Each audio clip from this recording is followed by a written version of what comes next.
Viral പെൺകുട്ടിയുടെ POCSO വിവാഹ കേസിൽ മധ്യപ്രദേശ് പോലീസ് വീണ്ടും കൊച്ചിയിൽ. പെൺകുട്ടിയെ അന്വേഷിച്ചാണ് മധ്യപ്രദേശ് പോലീസ് സംഘം കൊച്ചിയിലെത്തിയത്. ഏരൂർ സ്റ്റേഷനിലെത്തി വിവരങ്ങൾ ശേഖരിച്ചു. കേസന്വേഷണത്തിന്റെ ഭാഗമായാണ് രണ്ടാം തവണയും പോലീസ് എത്തുന്നത്. മകളെ തട്ടിക്കൊണ്ടുപോയതാണെന്ന് ആരോപിച്ച് താരത്തിന്റെ പിതാവ് നൽകിയ പരാതിയെ തുടർന്നാണ് ആദ്യം മധ്യപ്രദേശ് പോലീസ് കേരളത്തിലെത്തിയത്. താരത്തെ കണ്ടെത്താൻ ശ്രമം നടത്തിയെങ്കിലും കഴിഞ്ഞില്ല.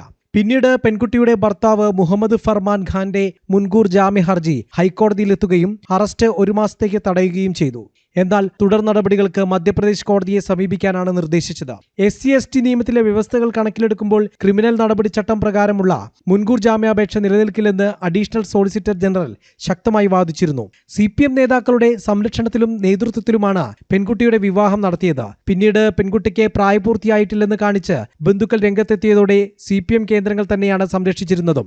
സംസ്ഥാനത്തെ ഭരണം മാറിയതിനു പിന്നാലെയാണ് വീണ്ടും മധ്യപ്രദേശ് പോലീസ് കൊച്ചിയിലെത്തിയത്. ഏരൂർ പോലീസ് സ്റ്റേഷനിലെത്തി പെൺകുട്ടിയുമായി ബന്ധപ്പെട്ട വിവരങ്ങൾ ആരാഞ്ഞു. ഇത് സംബന്ധിച്ച വിവരങ്ങൾ കേരള പോലീസ് കൈമാറിയതായാണ് വിവരം. ജനം, കൊച്ചി.